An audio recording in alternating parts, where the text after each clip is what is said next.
Welcome, everybody. The NFL season is over, which means it's time to look forward to the 2023 NFL offseason. Today, we're going to be doing a mock draft for the Philadelphia Eagles.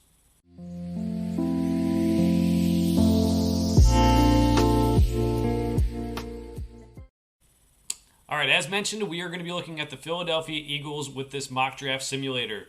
We're going to be using the NFL mock draft database simulator. It just has all the players who are going to be in the draft on this. The ones who are going back to college are not. Not all simulators are like that.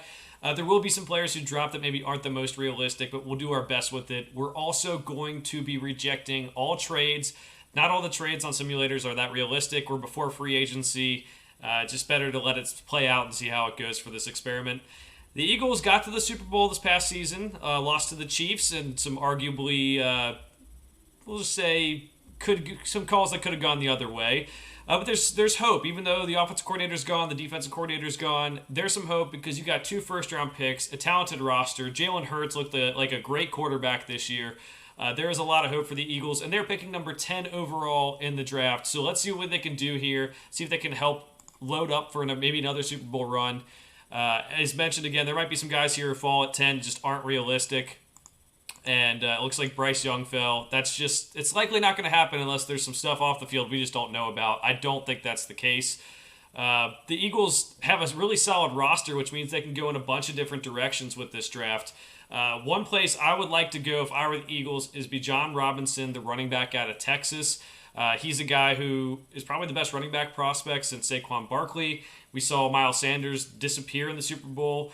And I think in the future, you're going to want Jalen Hurts to be able to use his legs, but you don't want to have to rely on it so much. So maybe get a running back who could be a bell cow for a couple of years, help that offense get more weapons. I think this has got to be the pick. I would say Tyree Wilson, the edge rusher out of Texas Tech, I know it's congested by the mock draft simulator, would be something to consider too. They have a really good defensive line this year. With the third most sacks of all time and 3 guys who had 10 sacks, but they do have some free agents. They're going to need to address that, maybe get an edge rusher later in the draft.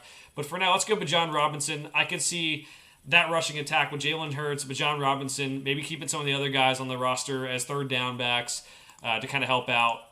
I could see it being electric. He makes things happen. He can make things happen for this Eagles offense moving forward. All right, and at pick number 30, we could go safety. We could go corner here.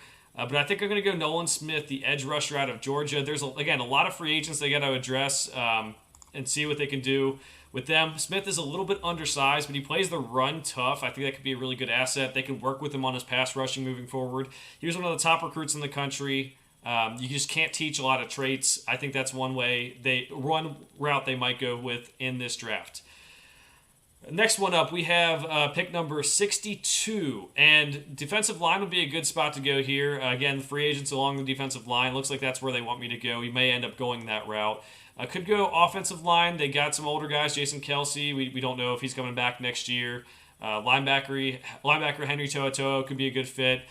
Give them some depth there. They got some other guys who are free agents like T.J. Edwards. I think we're going to go with Tuli Tuipulotu. He actually led the NCAA in sacks this past season. He had a really good year, and kind of no one was really expecting it, at least him to be that good. He can play on the interior. He can play outside. I think they move him inside and move him next to some of their young defensive linemen. This ensures that even if you lose some of these guys in free agency, the strength of your team, that defensive line and that offensive line in the trenches, you make sure that you keep at least some good depth on the defensive line. And you, the Eagles, you're really fortunate. You don't have too many needs, so it really helps you out there. Next pickup, let's go with Julius Brents, a player that I personally really like.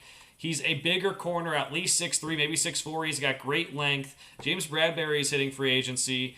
You put him on the outside. You keep Avonte Maddox in the slot. I think he could be a home run pick at 94. I think he could move up draft boards as we get closer to the NFL draft after the NFL Combine, where he's able to test athletically. I think he's a guy who could move up draft boards.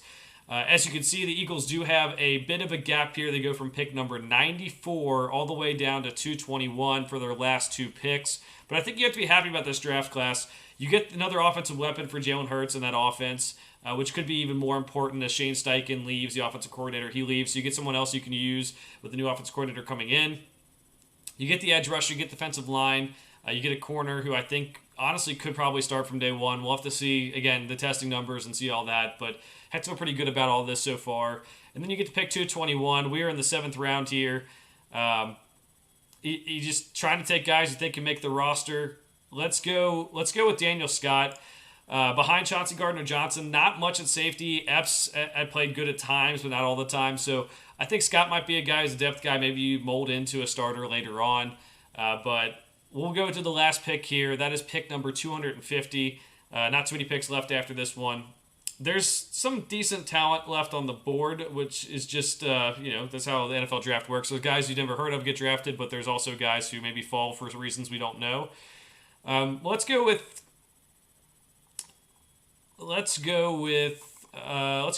Malik Cunningham here. You're obviously not taking a quarterback to threaten Jalen Hurts, but it's never a bad thing to have depth. He's a quarterback who can run and provide you with a backup who can create and maybe run this offense if Jalen Hurts does go down. So maybe in the 7th round, maybe not the worst pick to maybe take a guy who can run your offense. All right, so just to recap our draft here, we have Bijan Robinson, again, electric running back out of Texas. He's a guy who can make people miss in the open field. He creates big plays. He doesn't have many weaknesses. Pass protection might be one, so maybe keep some other third down backs who can pass protect on the roster, but can really help this offense and take some of the rushing load off of Jalen Hurts.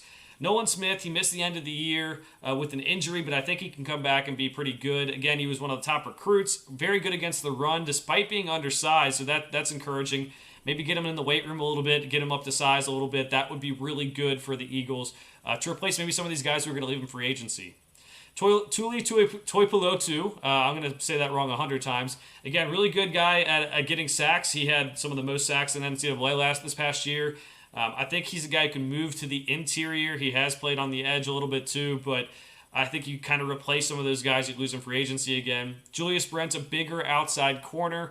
Darius Slay is going to be there, but James Bradbury is leaving in free agency. He said he doesn't want to play on the cheap. I can understand that logic. So go get Julius Brents. You put Avonte Maddox in the slot, as mentioned earlier, and you might have some corners who can really do some damage next season.